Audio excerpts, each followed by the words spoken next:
தெய்வத்தின் குரல் நான்காம் பாகம் மங்களாரம்பம். பெரிய இடத்து பிள்ளை. சுக்லாம் பரதரம்.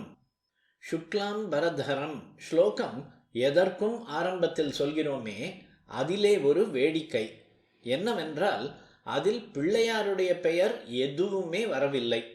கணபதி, கணேஷர், விநாயகர், விக்னேஸ்வரர் என்ற மாதிரி அவருக்கே ஏற்பட்ட பெயரோ, பெற்றோரை வைத்து ஏற்பட்ட சிவாத்மஜன், கௌரி சுதன் என்ற மாதிரி பெயரோ, அவருடைய வாகனம், ஆயுதம், இஷ்டமான வஸ்து ஆகியவைகளை வைத்து ஏற்பட்ட மூஷிக வாகனர், பாஷஹஸ்தர், மோதக பிரியர் முதலான ஏதாவது ஒரு பெயரோ, அவரது ரூப லட்சணங்களை குறிக்கிற பெயர்களான கஜமுகர், ஏகதந்தர், லம்போதரர், தொங்கும் தொந்திக்காரர் முதலானதுகளில் ஏதாவது ஒன்றோ, அல்லது அவரது லீலைகளை வைத்து ஏற்பட்ட ஏராளமான பெயர்களில் எது ஒன்றுமோ சுக்லாம் பரதர ஸ்லோகத்தில் வரவில்லை.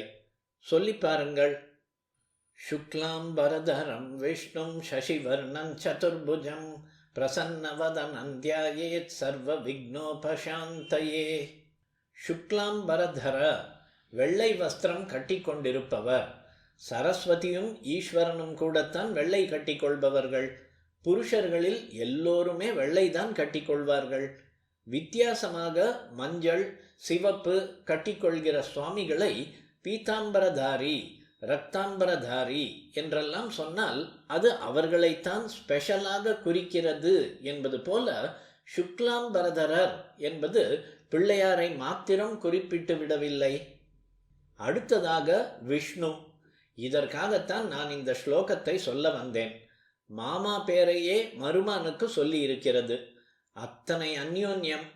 விஷ்ணு என்றால் எல்லா இடத்திலேயும் பரவி இருப்பவர், சர்வ வியாபி என்று அர்த்தம்.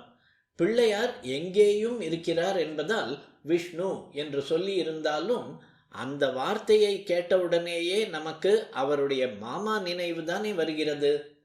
சசிவர்ண, நிலா மாதிரி நிறமுடையவர். ஈஸ்வரனும் சரஸ்வதியும் கூடத்தான் அப்படி பால் நிலா மாதிரி இருப்பவர்கள். சதுர்புஜ, 4 கை உள்ளவர். அநேகமாக எல்லா சுவாமிக்குமே 4 கை தான் இருக்கிறது. அதனால் இதிலும் இவருக்கென்று ஸ்பெஷலாக அடையாளம் கிடைத்து விடவில்லை. பிரசன்ன வதன, நல்ல மலர்ந்த முகம் உள்ளவர். பின்னே எந்த சுவாமியாவது அழுமூஞ்சியாக இருக்குமா என்ன? காளி, வீரபத்ரர், நிருசிம்மமூர்த்தி மாதிரி உக்ரமாக இருக்கப்பட்ட சில சுவாமிகளை தவிர மற்ற எல்லா சுவாமியும் பக்தர்களிடம் அனுகிரகத்தோடு, ஆனந்தம் நிறைந்த முகத்தோடு இருப்பதைத்தான் இத்தனை 1000 விக்கிரகங்களிலும் பார்க்கிறோம். அவர்களை எல்லாம் விட இன்னும் ஆனந்தம் சொட்டி கொண்டிருக்கும்படியாக பரந்த விஷாலமான ஆனை முகத்தோடு இவர் இருக்கிறார் என்று வேண்டுமானால் சொல்லலாம்.